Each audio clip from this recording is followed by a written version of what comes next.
Yo guys, I've got a spark which I'm going to use to ignite the fire for a brand new video discussing about the Skylanders post-game options, as the title would imply, mind you.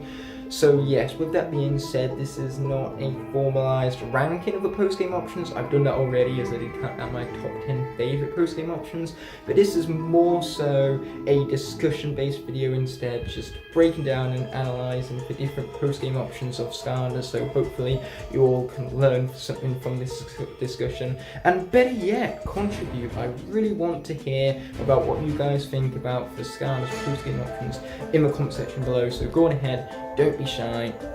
And as it would stand, there are actually a decent amount of Skylanders post-game options found within the franchise, so it's going to be a lot for me to talk about by myself. So fortunately for me, I have enlisted the help of Skylander Gamer TV. So let's hear him out and see what he has to say to begin with, shall we?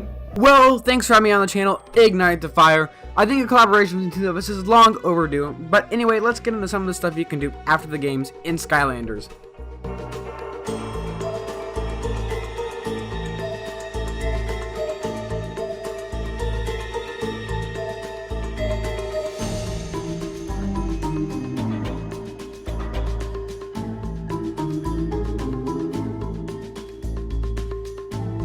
So, and as I say, some of the post-game content we got were heroic challenges. These are cool little things you could do in the game, before the game, after the game. It didn't really matter. Each Skylander has their own challenge, but you don't have to use that Skylander for that specific challenge. Each Skylander you can do for each challenge. Some of the challenges were not that great, but some of them were pretty awesome. So for the most part, these were just fun little side missions. Overall, I liked them, and I am sad that they did eventually get rid of them, because it made your Skylanders feel a bit more special because they actually had a challenge to go with them. Yep, heroic challenges and Spyro's Adventure are indeed pretty awesome, and when it came to Skylander Gamer TV explaining what they are, well, I couldn't have put it better if I had explained it myself. Now, it would be problematic if heroic challenges were the only form of post-game content in Spyro's Adventure. Fortunately though, the game offers up a PvP game mode. There are 3 different ways of playing this mode. First of all, there's Sky Gem Master, where you simply must gather 5 gems, and if your health is drained by the opponent, you lose one of your gems, giving the opponent the opportunity to pick it up instead. Then there's also Sky Goals, where there is a football which you need to throw into the goal. This mode was more intuitive for the Wii version, as you needed to move the controller physically to throw the ball into the scoring goal. Whereas on the Xbox 360, PlayStation 3 and PC, due to the lack of motion controls, throwing the football instead was mapped to a button press, which wasn't nearly as fun as physically waving around the controller. But rather than throwing the ball into the goal, you could instead walk the ball into the goal for more points, so it's naturally the equivalent of a touchdown.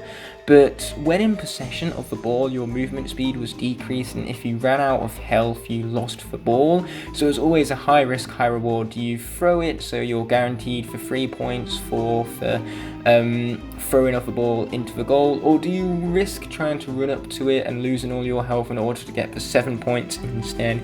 The risk and reward was very intuitive. It maintained your concentration and investment in the matchup, and it just really goes to show you how much thought and effort went into this PvP mode. And we haven't even tackled the best way to play just yet, because there is your traditional, straightforward Arena Rumble as well.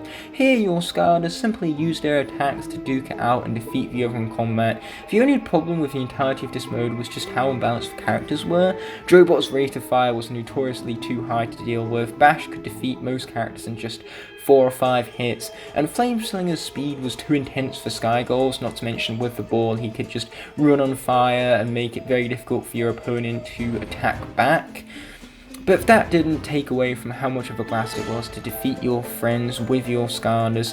After all, as humans, we're more skilled than going against enemies in the main game. And there were also 4 maps to play in this PvP mode right off the bat, with 5 extras being unlocked from either adventure pack pieces, where the corresponding maps were based on those levels, and there was also an additional reskin of the Mushroom Grove level, where placing the volcanic vault magic item onto the portal gave you an arena that was orange rather than black and green, and it had lava rather than goo, and I accidentally said Mushroom Grove. The name of that arena was actually Aqueduct. My bad. Whilst heroic challenges did return in Giants, only Series 2 characters could unlock them, despite the fact that the heroic challenge for the specific Series 2 was the exact same as for the character in the previous game. There were also 16 new heroic challenges, one for each of the 16 new characters in Giants, but again, any challenge could be tackled with any Skylander. The heroic challenges, which were originally unlocked by the Forgotten 8 in Spyro's Adventure, can now be unlocked by purchasing from Auric instead, due to none of those characters ever getting a Series 2 for Giants. In Giants, heroic challenges do make an appearance again, but PvP is way more center stage in this game and is way more fleshed out than in the previous game. All maps are very good and fun to play on. There are some different modes, but mostly you just play PvP. There are also 2 battle packs, the Scorpion Striker and the Dragonfire Cannon, which also had a gold variant, and these give you more maps to play on, and that's pretty cool. Giants is definitely my favorite game when it comes to PvP in the Skylanders series. I agree with Skylander Gamer TV. Giants had a really fleshed out battle mode with the most different ways to play of any Skylanders PvP mode to date.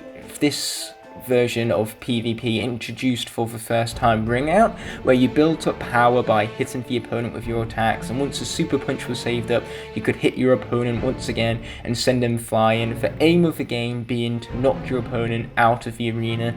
Of course, all 3 previous modes from Spyro's Adventure returned as well, and you could also get all 9 of the previous maps from Spyro's Adventure alongside all of the several new ones newly introduced for Giants. So yes, it was great, to put it mildly. The problem with PvP is that you didn't always have a buddy to play with, so Giants offered up a single player alternative known as Arena Battles, which were constructed around the arena battles that you found throughout the game. So the Rumble Town Arena, the Chaos Castle Arena, and the Molten Mountain Arena, all of which had 7 different levels to tackle with different challenges and setups, and naturally they got hard as you progress along, especially with the 7th and final challenge from each arena set, where you had to get through them with no hits taken whatsoever. You had to defeat every single enemy on stage and not take a single hit. It's far more easier said than done. That's why I was saying it in such an emphasis type tone, mind you. Regardless, this is all known as Brock's Secret Arena Rumble Club, because Brock is of course the initial member to create it from the 3rd chapter of the game in Rumble Town. You can also play Battle Arena again in Swap Force. Now, these battle arenas were the ones where Snaggle Scale slayed the competition in. Honestly, the maps are definitely not as good as the one in Giants. In my opinion, you can disagree. And the battle packs come back again too. The Fiery Forge battle pack comes with Bumble Blast and Knockout Terrafin, and the Arcane Crossbow comes with Grim Creeper and Thornhorn Camo. There was also Score Mode and Time Attack to enjoy once you beat the game, but these were just replaying the story missions with different objectives. In one case, you sped through the levels as fast as possible and paused the timer whenever you gathered up what would normally be a collectible within the mainline levels of the story, and in the other one you accumulated points for defeating enemies and gathering treasure. Your score multiplier increased as you defeated enemies or gathered what would once again be considered as collectibles in the main levels, and it decreased whenever you were hit, and if an enemy just so happened to defeat you, then the multiplier was reset to 1. And you could go all the way up to times 30 as your maximum score multiplier. So whenever you would pick up a treasure which is valued at 1, it added 30 to your score, because that's what 30 times 1 is. This place is sacred. There are also swap zones that you can play as long as the bottom of the swapper is of the corresponding type. These are definitely not as fun as battle arenas. Honestly, nothing will ever be as fun as battle arenas, but they are pretty cool and they do their job. In Swap Force, heroic challenges were never offered up, so as a compensation we got bonus mission maps instead. There were 20 of these, and they all functioned as small little mini games that gave you additional stars towards Portal Master rank ups. They all had their own unique and creative setups to tell a miniature story within themselves. They were all incredibly thought through and offered up a great way to grind out your scars quickly, as combat was constant and really fast paced, and the short loading screens made it so you was never really standing around. The only problem really is the repetitive level settings, which is a problem from every single area of Swap Force, it feels like, since what happens with this is there are only the jungle, desert and ice settings for the bonus mission maps, which are simply rinsed and repeated, and this can get rather tedious and dull after a while. Unfortunately, Swap Force was the last time that we saw PvP. Unfortunately, they did go out with a bang.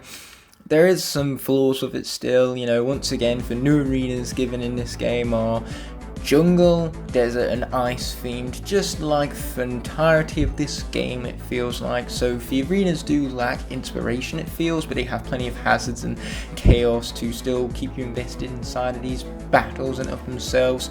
Of course, just like Giants, for battle packs and arena pack pieces unlock new arenas, such as for Magna Forge, and then from Tower of Time you unlock a Ring Out exclusive stage. Regardless of all that though, a Ring Out and Arena Rumble are the only modes that exist this time around. They got rid of Sky Gem Master and Sky Goals this time, I suppose because they just didn't work with characters like the Swap Force, which is really where the highly unbalancing of these characters truly shows the most, since man, these characters were really heavily unbalanced. Seriously, a level 1 non-upgraded Scorp could absolutely annihilate Wrecking Ball in a fight. It was so unbelievably unbalanced, but at the same time it was so much fun to have all of this chaos and to truly challenge yourself with the more under-leveled characters and see if you could beat up the more powerful characters with them, mind you. A true test of skill. In Trap Team, sadly, they did get rid of PvP, which, yeah, it makes me sad. But we did get the Chaos Tower Defense, which is just round in waves, and it goes up to 100 rounds, and there are set different locations. Now, this is fun, but I just really wish they had PvP in this game. It is very sad, but Tower Defense is pretty cool. Trap Team is my favourite game for several reasons, one of which is post-game content. The post-game options aren't too repetitive or high in quantity, unlike Swap Force, and are just as fun and balanced as like Giants and Spyro's Adventure. Sure, all you have are arenas, and Chaos's Doom Challenge is a mode bombarding you with enemies, so defeating huge waves of them gets rather intense and very satisfying. It's also really creative that you can build up tower defenses based on the element of your Skylander. It reminds me of Transformers War for Cybertron's escalation mode, where you would simply just gather a bunch of friends online and go into either an Autobot or Decepticon map and defeat waves of enemies that constantly bombard you and got harder as waves went along, so you were constantly challenged and it kept you on your toes and really invested in the chaos before you. And I can say no difference for the Chaos Doom Challenge, mind you. So I love the fact that this is a really creative mode. It reminds me of something that I loved in the past.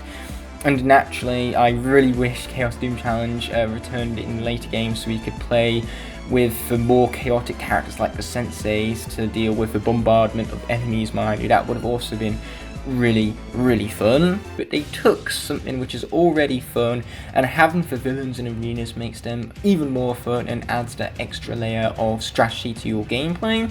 What Trap Team Arenas also tended to do was give you a set of really creative challenges that made each arena battle feel distinctive and unique in comparison to the last.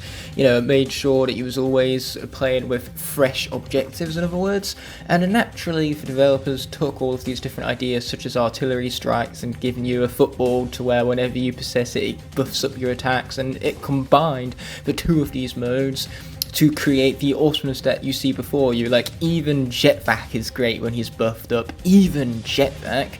So yep, Trap Team's distinguishability found in different arena challenges you can tackle is ultimately what made the arenas in Trap Team stand out and made them just all the more fun because of the creativity that went behind creating these challenges for these arenas, mind you. So in Tube Superchargers, you actually had quite a bit of stuff to do because the base game sucks.